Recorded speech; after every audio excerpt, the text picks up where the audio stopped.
중랑천으로 나왔습니다. 아, 또 오랜만이네요. 비가 잠시 그친 틈새 또 양수리 팔당에서 거꾸로 돌아오려고 했는데 가다가 비가 많이 와서 강물이 넘쳐서 자전거 도로가 막혀 있을지도 모르니까 일단 중랑천까지 가다가 만약에 길이 막혔으면 그냥 돌아오려고요.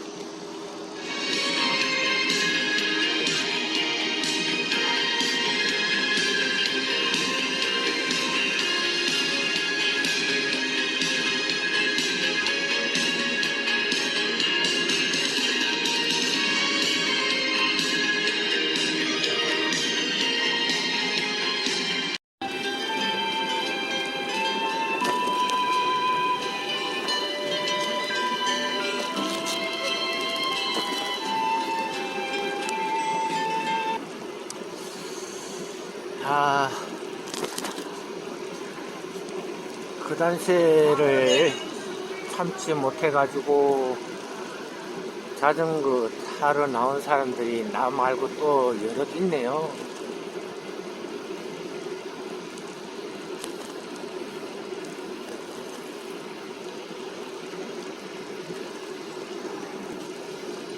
지금 시간이 7시 10분 전, 저녁 7시 10분 전, 2022년 8월 14일, 내일이 광복절 8월 15일이네요.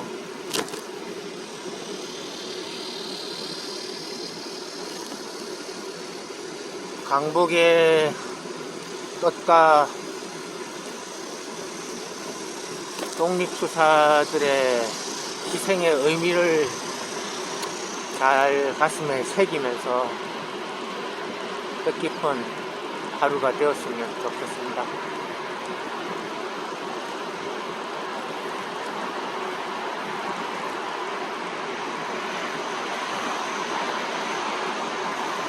그러나 저러나 참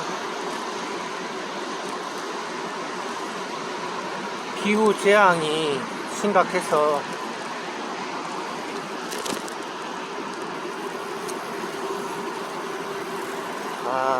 참 내년에는 올해보다 더 하지 않을까요? 올해가 작년보다 급격하게 심해졌으니까 내년은 더 심하겠죠. 그냥 보편적인 예상으로는 거의 7년 후는 거의 뭐 종말 단계까지 예상할 수 있대요.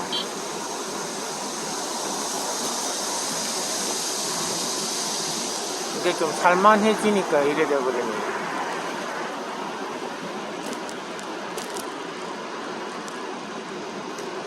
이곳까지 물이 넘쳐 차올랐던 모양인가봐요. 아직 물기가 남아있네요. 중랑천 자전거 길에.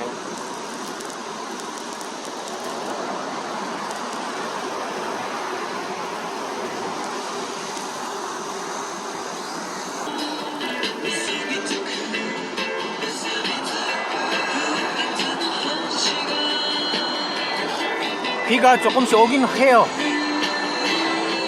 조금씩 오긴 와요.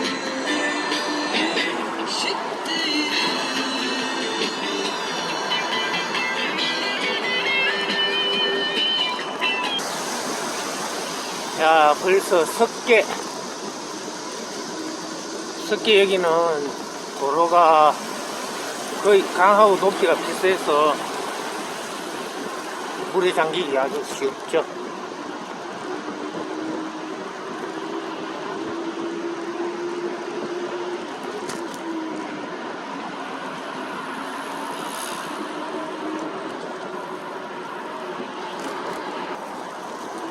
이 소나기가 많이 오네. 일단 비를 피해야 되겠습니다.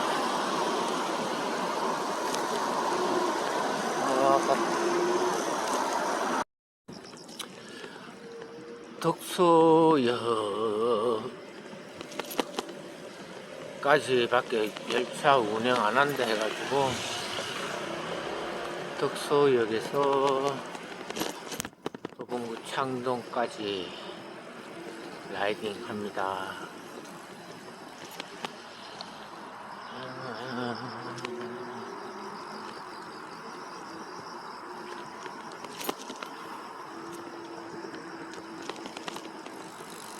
조선 홍경준입니다. 안녕하세요. 인프란트 타이거입니다. 근로장려금 지급일 언제 지급하느냐 많은 분들이 궁금해하시는데요. 8월 말 또는 9월 초에 지급하겠다 이렇게 밝히고 있지만 덕소역에서 정확하게 한강으로 어떤 날짜에 나왔습니다. 지급하느냐, 이 내용에 대해서 많은 분들이 궁금해하십니다. 일단 결론부터 먼저 말씀드리자면요. 8월 25일 또는 8월 26일에 지급할 것으로 보입니다. 근로장려금, 그러니까 내가 일은 하지만 소득이 작은 분들에게 정부에서 지원해주는 제도인데요. 그러니까 내 소득 비가 왔다 해도 밤 기온이 29도니까 뭐 집에 있으면 답답하죠. 그래서 한강가 나오니까 참 시원하고 좋네요. 미안해요. 나만 나와서.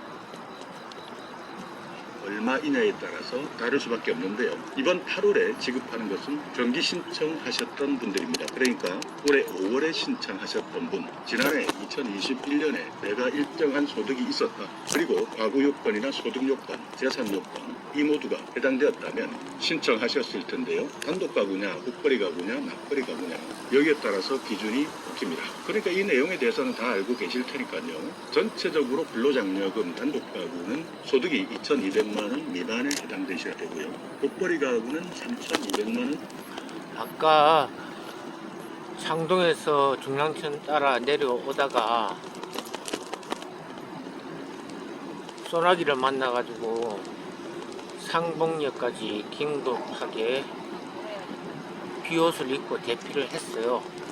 상봉역에서 양수리까지 전철로 이동하려고 했는데 전철이 덕소역까지밖에 안 간다 해가지고 덕소역에 내려서 한강 자전거 길을 라이딩 하게 됐습니다.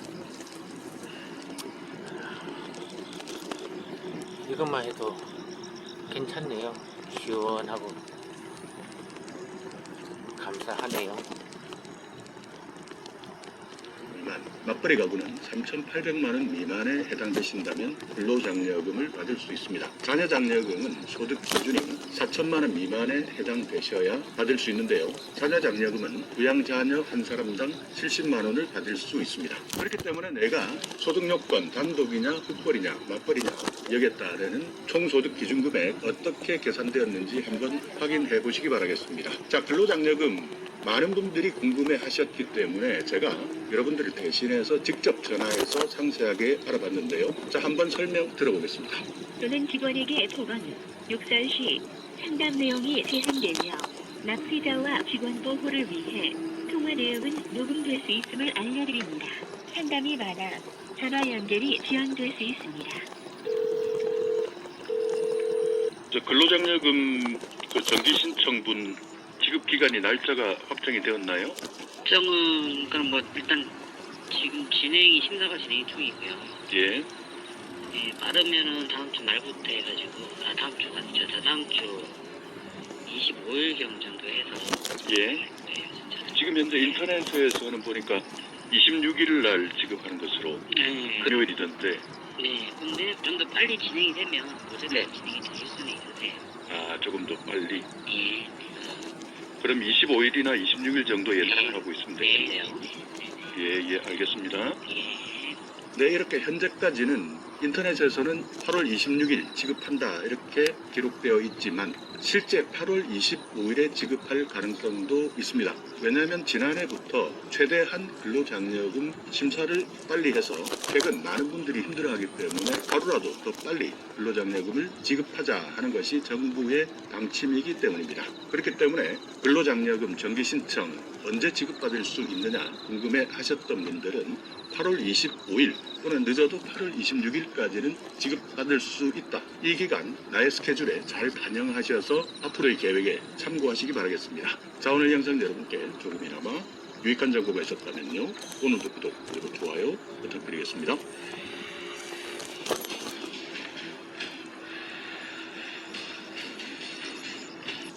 청양색색의 다양한 맛과 향을 자랑하는 과일.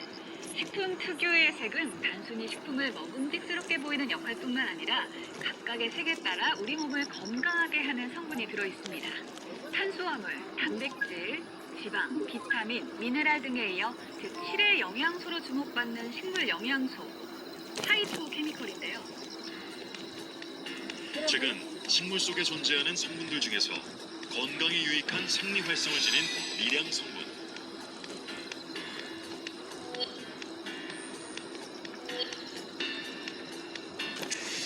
식물성 화학 물질인 파이토케미컬이 주목받고 있다. 이제 라이코펜과 엘리비산이 풍부한 과일들이고요. 이 붉은색 과일 같은 경우는 심혈관 질환을 예방하고 항암 효과가 있다고 알려져 있습니다. 다음은 면역력을 높이는 노란색과 주황색 계통 과일입니다. 여기에는 카로티노이드나 카로틴, 루테인 등이 풍부하게 함유되어 있고요. 이제 귤이나 오렌지 같은 류 또는 바나나나 옥수수 등이 있습니다. 간을 튼튼하게 해주는 녹색 계열 과일들입니다. 여기에는 클로로필, 카테킨 등이 풍부하고요. 간의 세포의 손상을 막아주고 그리고 우리 몸에 중금속 등의 유해 물질을 배출하는 디톡스 효과를 가지고 있습니다. 현재까지 알려진 파이토케미컬은 약 만여 종. 나쁜 건 낮추고 좋은 효능은 높이는 과일과 채소 섭취법은 무엇일까? 연구에 의하면 적절한 비율로 과일과 채소를 섭취할 때 사망률이 낮아졌다. 하루 5회에 걸쳐 권장량의 과일 2회와 채소 3회를 섭취할 때 심장병의 발생 확률이 현격하게 줄어드는 것을 알 수 있었다. 실제로 미국 국립암연구소에서는 5가지 이상의 과일과 채소를 조합해서 섭취하는 걸 권장하고 있습니다. 다양한 색상의 과일과 채소를 섭취하는 것은 다양한 파이토케미컬을 섭취한다는 의미가 되는데요. 바깥 반찬 중에서 채소에 또 대부분의 과일에 들어있는 영양소는 다 들어있거든요. 그러니까 다른 거랑 약간 겹치면서 당분이 조금 추가로 더 들어있는 과일 섭취량을 줄이는 것이 조금 더 나은 선택일 수 있습니다.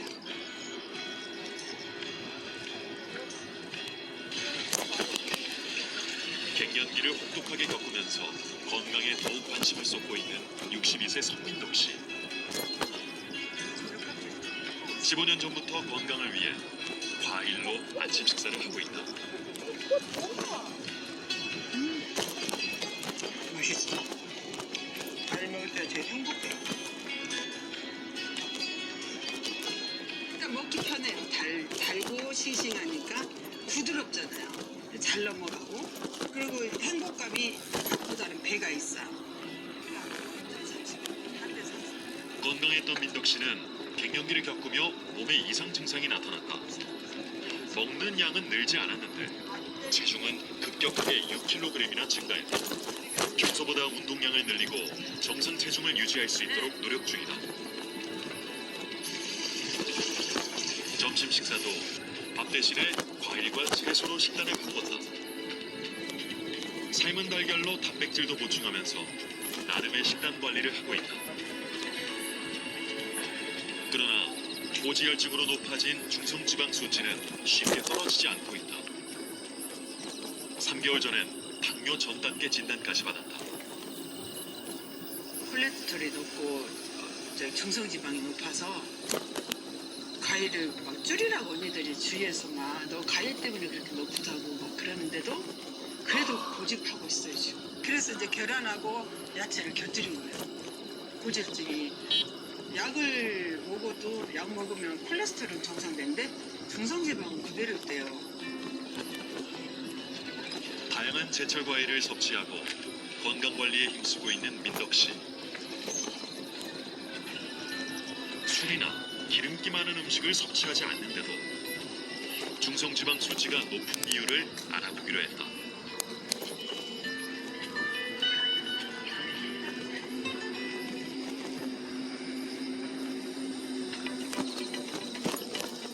2주 동안 연속 혈당 측정기를 부착해 어떤 음식을 먹었을 때 혈당에 영향을 주는지를 실시간으로 측정했다.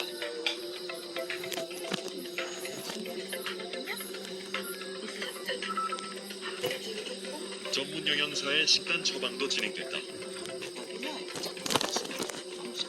건강한 식사를 잘 하고 계셨는지 본 세 가지 원칙 기준은요. 규칙적으로 드셨는지, 자신에게 필요한 양을 알맞게 드셨는지, 그리고 그걸 골고루 여러 가지 영양소, 여러 가지 식품으로 구성하셨는지를 보고 이제 평가를 해드렸습니다. 골고루 드시는 것 같지만 문제가 반찬이 거의 이제 절임류, 오이지라든지 뭐 깻잎지, 김치 위주로 드시니까 그래서 좀 싱겁게 드실 수 있도록 뭐 이렇게 생채소라도 드실 수 있도록 권해드렸고요. 그다음에 과일 드시는 것도 아침에 드시는 양을 반 정도로 줄이시고 우유랑 뭐 요것도 달걀 다양하게 드실 수 있게 말씀드렸습니다.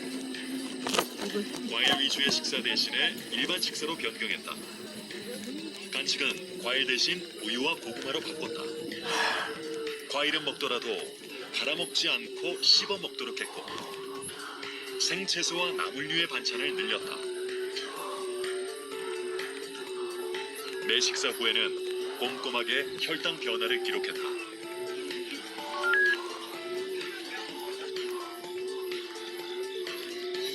변화 중에서 가장 큰 변화는 워낙 이분은 혈당이 정상이셔서 혈당이 더 떨어질 건 없었고요. 콜레스테롤 중에 하나인 중성지방이 정상보다 2배 반 정도 높으셨거든요. 그래서 중성지방의 정상 수치가 150 정도로 저희가 생각하는데 326이셨어요. 근데 이게 많이 떨어져서 270까지 떨어졌습니다. 2주간의 식이 개선 후 가장 눈에 띄게 좋아진 건 중성지방 수치. 그동안 민덕 씨가 가장 고민했던 중성지방이 개선된 것이다. 과일로 올라가는 중성지방 수치가 떨어졌다는 측면에서 과일량을 줄인 효과를 보신 상태라고 얘기할 수 있습니다.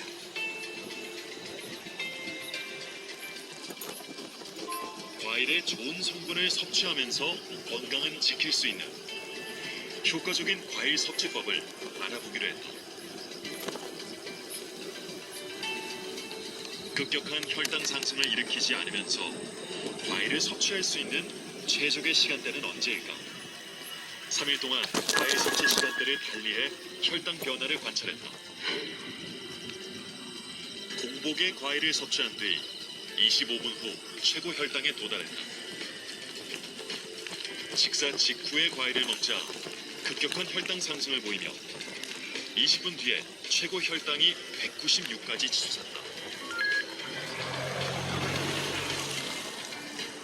식사 후 2시간 동안 소화를 시키고 과일을 섭취했다.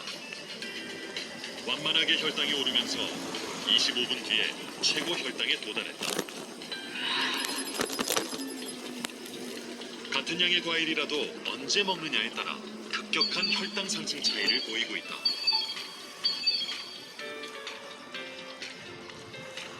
밥을 먹고 혈당이 원래 수준으로 돌아오는데 2시간 정도 시간이 걸리거든요. 밥을 먹고 혈당이 피크일 때 과일을 드시게 되면 혈당이 더 올라가면서 피크가 더 올라가는 문제를 만들 수 있기 때문에 혈당이 다 떨어지고 난 2시간 이후에 그때가 바로 뇌가 더 비어있으신 분들 드시는 것이 가장 적절한 과일 섭취 시간입니다.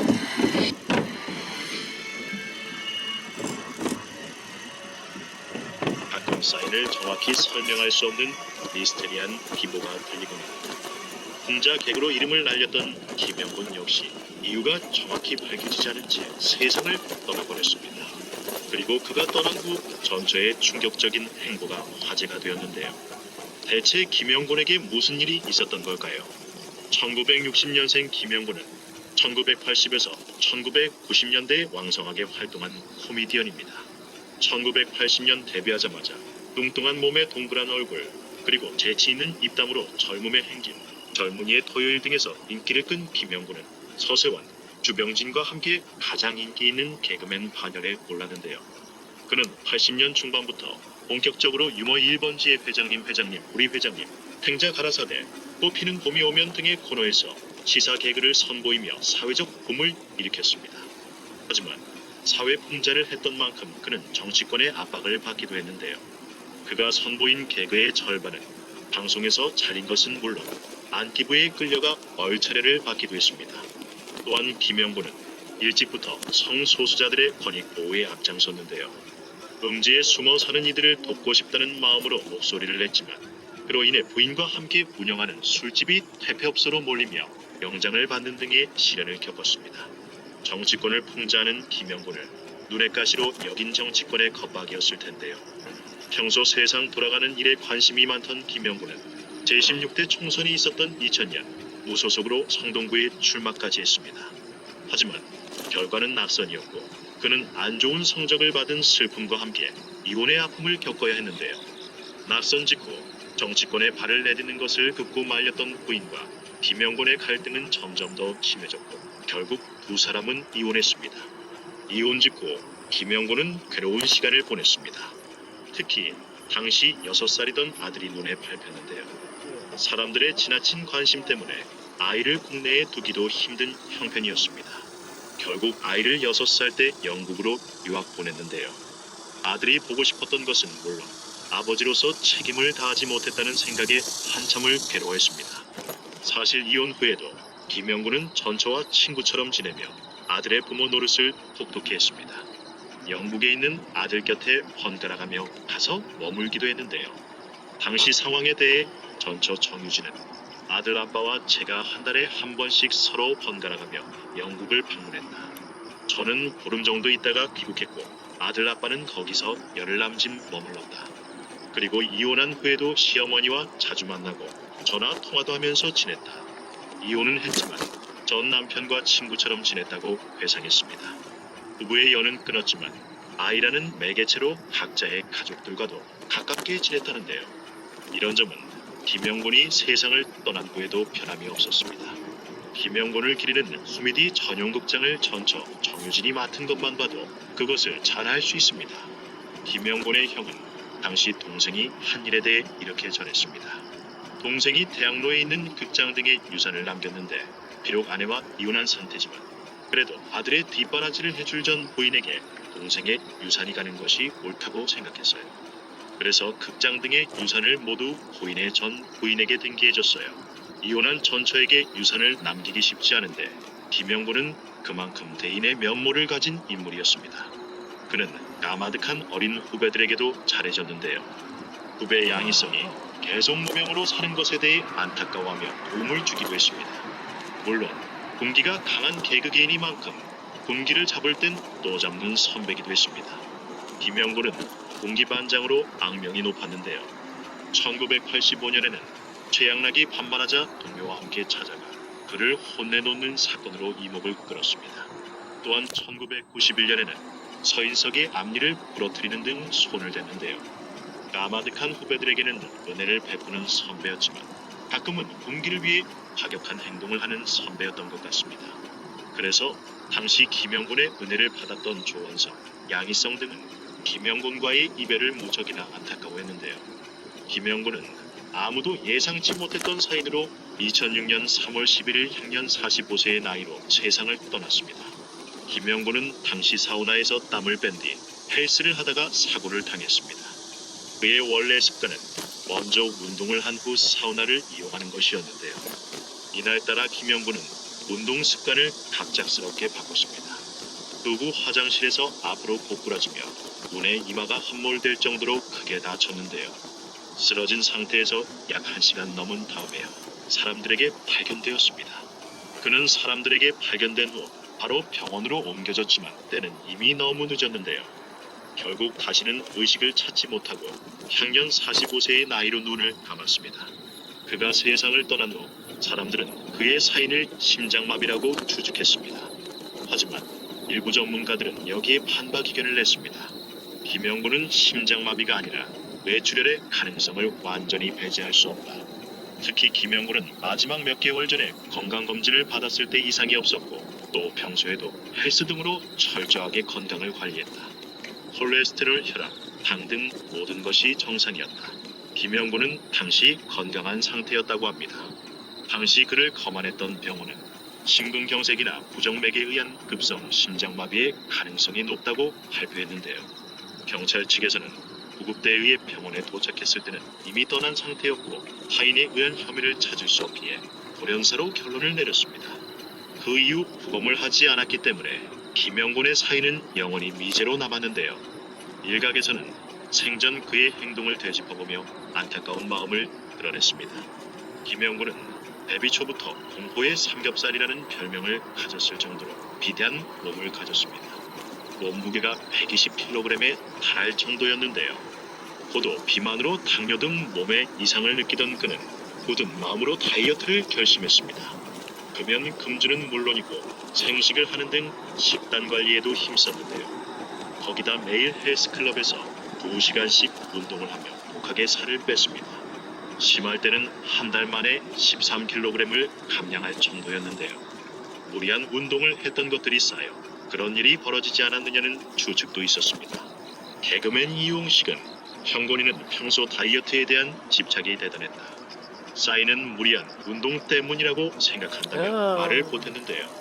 엄영수는 화장실에서 오래 있는 김영곤의 습관이 그의 목숨을 앗아가는데 큰 역할을 한 것 같다며 비통함을 내비쳤습니다. 한 시대를 풍미했던 개그맨 심수가 김영곤은 끝났는데 너무나도 젊은 나이에 세상을 떠나며 남겨진 이들을 슬프게 했습니다. 당겼네. 사후 그의 몸은 고인의 뜻에 따라 가톨릭 대학교 의과대학 병원에 기증됐습니다. 기증 서류에 사인한 전처 정유진은 오래전에 죽으면 몸을 기증하자.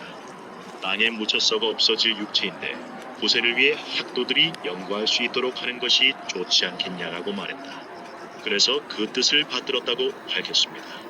생전 많은 이들에게 웃음을 안겨줬던 김영곤이 떠나가면서도 구세를 위한 선행을 해 감동을 안겼습니다. 갑작스러운 그의 비보에 방송계는 큰 슬픔에 휩싸였는데요. 그가 떠난 지 세월은 지났지만 많은 이들의 그가 남긴 발자취로 김영곤을 영원히 기억할 것입니다. 김영곤은 정권의 탄압을 받으면서도 모두가 어려워하는 시사풍자로 서민들의 가려운 속을 시원하게 긁어줬습니다. 또한 소수자로서 음지에 숨어 사는 이들을 위해 목소리를 높였는데요. 비록 아내와 이혼을 하며 시련을 겪기도 했지만 이혼 후에도 두 사람이 가깝게 지냈다는 사실에 그나마 위안이 됩니다. 김영곤과 정유진은 부부의 연은 끊었지만 하나뿐인 아들을 위해 부모로서는 훌륭히 몫을 내냈는데요. 모종의 이유로 이혼한 전처에게 유산을 남긴 것이 대단하게만 느껴집니다. 45세라는 젊은 나이에 세상을 떠나며 안타까움을 자아냈던 김영곤이 지금 있는 그곳에서 행복하게 지내기를 바라며 삼가 고인의 명복을 빕니다.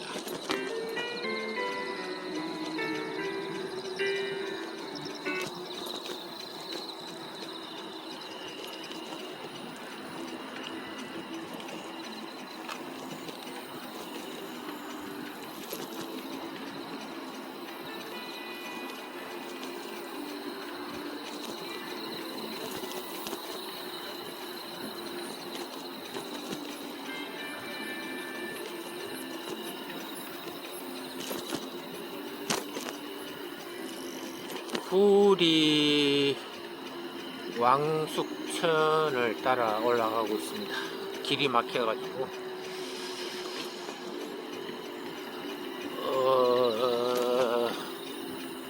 별내 별가람역 쪽으로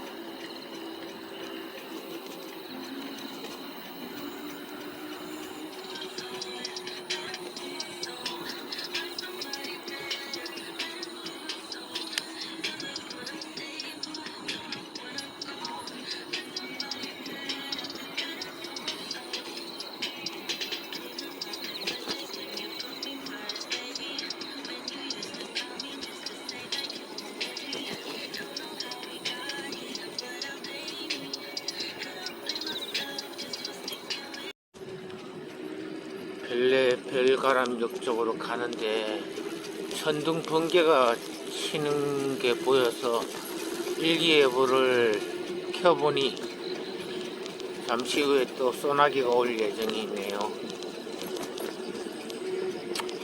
빨리 구리역으로 되돌아가는 게 상책인 것 같습니다. 에요.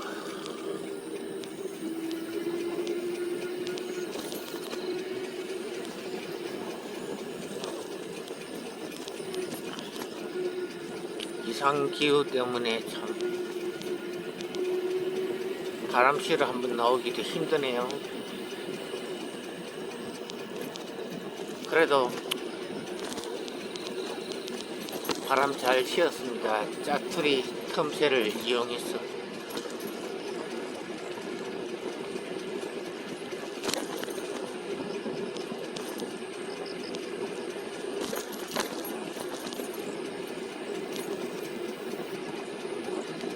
번개가 막 치네.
구리역을 가고 있는데, 구리가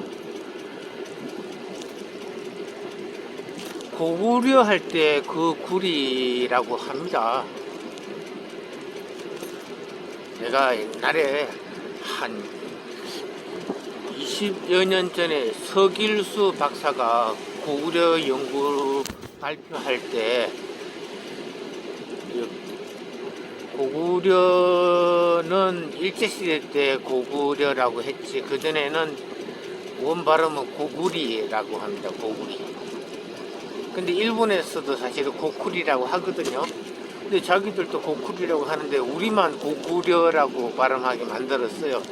이 역사를 이제 좀 찾지 못하게 혼동스럽게 만든 거죠. 그리고 광개토 태왕 이후에는 이제 고구리가 그냥 구리가 됐어요. 구리가 됐어요. 근데 그 구리는 이제 고구려 이전에 그 강태공 시절의 동이 구성, 산동반도 북경 근처를 요동이라고 했어요. 그때는 요동 발해만 그쪽 지역에 살던 동이족들을 구리라고 했거든요. 구리.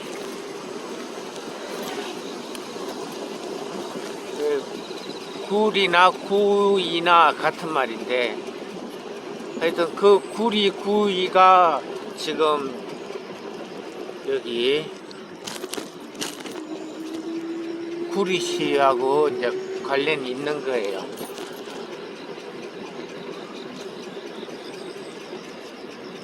어쨌든 간에 그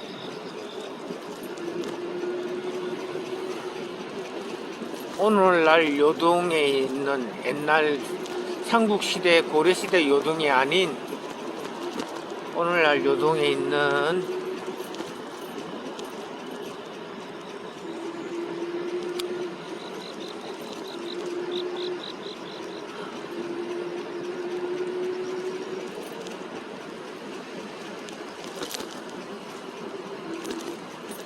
잠시 후 오른쪽 길입니다.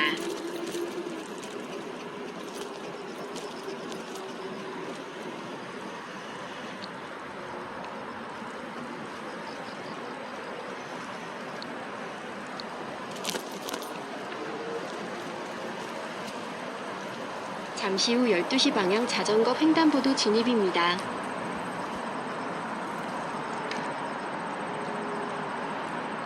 오늘날 요동에 있는 그 고조선 문명이 춘천 레고랜드에 있는 그 섬, 중도 섬에 있는 유적지하고 같은 계열이라고 합니다.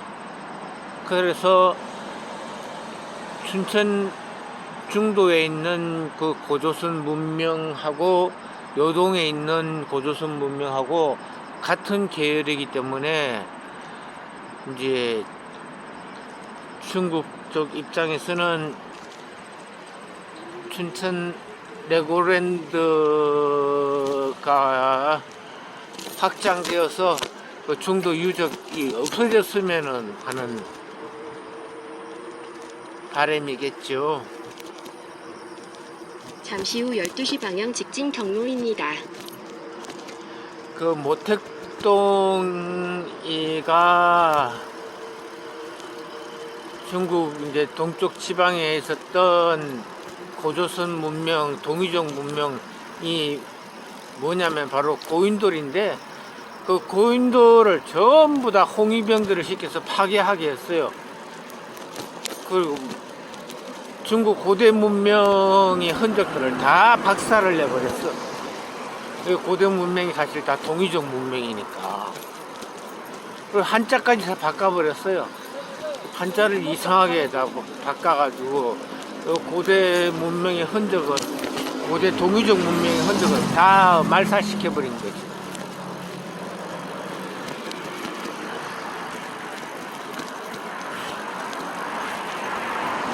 이제는 이제 중국 공산당의 잠시 후 우회전.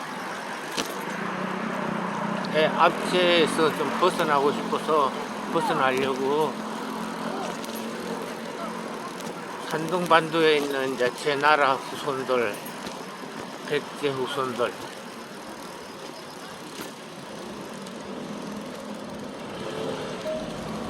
잠시 후 12시 방향 직진 경로입니다.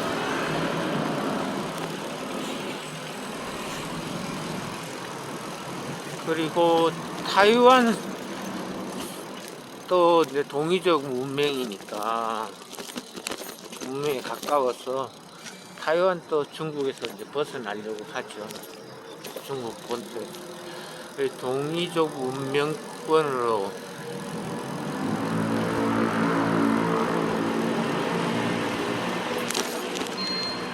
경로를 벗어났습니다. 아이고.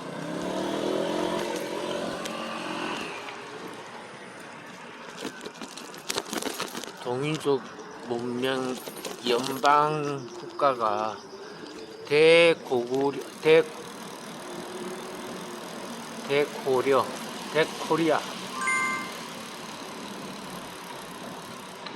고려라는 말도 일본이 만들어낸 말이지. 구리역이 어딘가요? 네? 구리역이. 여기 앞으로 쭉 가시면 고맙습니다.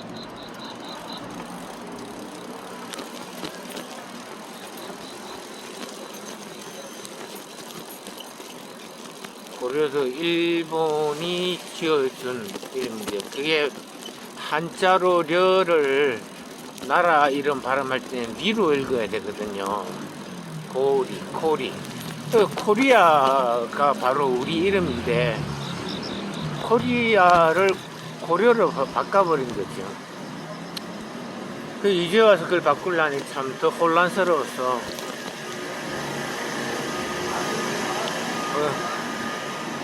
자, 구리역 다 왔습니다. 목적지에 도착하였습니다.